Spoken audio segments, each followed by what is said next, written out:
The Prime Minister didn't answer my question. Hello and welcome to the first and possibly last episode of PMQ Review. We're going to look at the final Prime Minister's questions of the year and rate just how well old Theresa May did. In this session, it's Christmas. Merry Christmas. Merry Christmas. Christmas. Christmas. Christmas. And Theresa May is bloody sick of everyone reminding her of it. I know it's the Christmas season. I know it's Christmas. I know it's Christmas. And the MP for East Worthing and Shoreham, Tim Lawton, shows that the Tories are indeed a party for the young. May I wish the Prime Minister a well-deserved Chequers chillax over Christmas.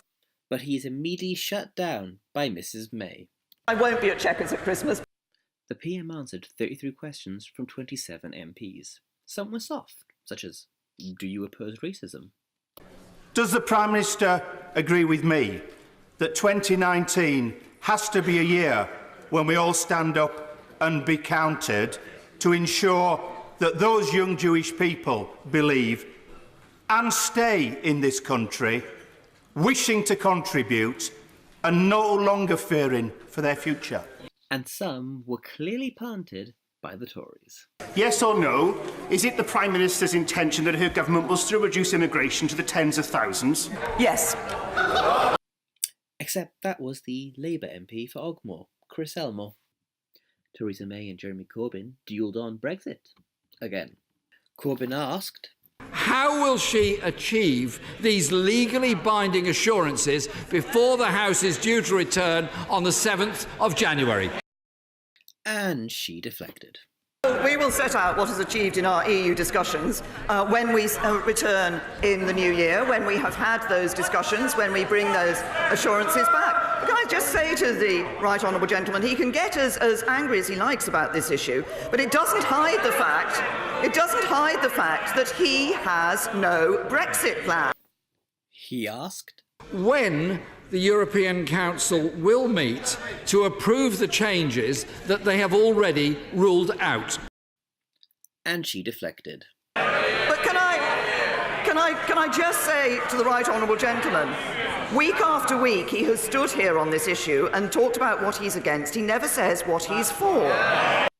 He asked, So can the Prime Minister give us a cast iron guarantee the vote in this House will not be delayed yet again?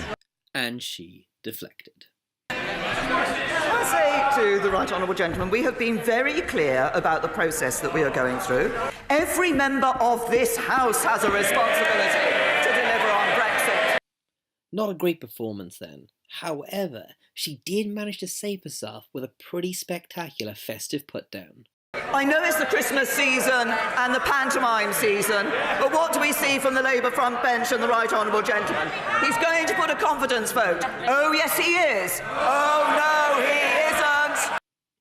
It's probably the most united the Conservatives have been since the election. However, she did then shoot herself in the foot later when Ian Blackford asked, With 100 days left on the clock, this government has failed businesses. It has failed members of this House, and it has failed citizens right across the UK. Will the Prime Minister move aside and put a vote to the people?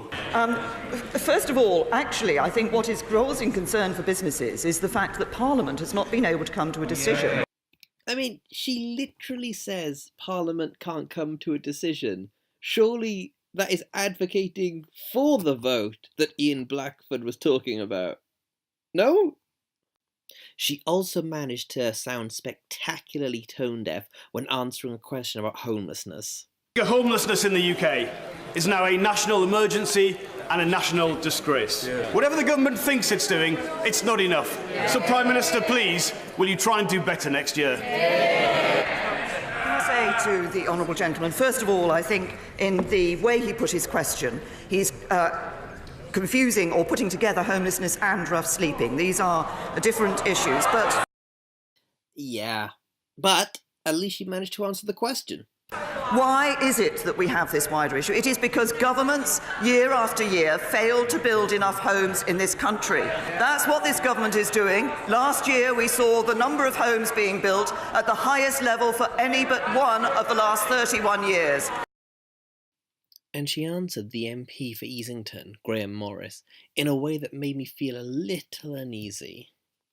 So why, at a time when demands on council resources in deprived areas like mine are increasing, and indeed health inequalities are widening, does the Prime Minister believe that it's right to cut the public health budget for County Durham by £19 million and increase the public health budget in affluent Surrey by £14 million?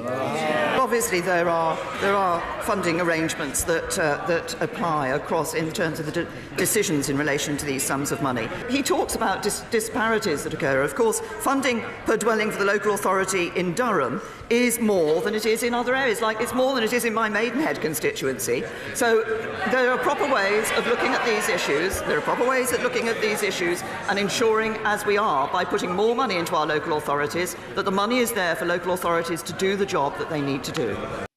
There's something very unsettling about there being a proper way of looking at the issues. Overall, it wasn't a great performance. She didn't answer a lot of questions, and some of the answers that she said were a little suspect. But it is the Christmas season, so I'm going to give her a C for crap. Thank you for watching. This was a pilot episode that I may or may not carry on with in the future. So please let me know what you think. Any feedback is welcome. I may speak with you again, or I may pack it all in and cry myself into an eternal YouTube slumber. Either way, have a good one. Bye. Calm down. Be a good fellow.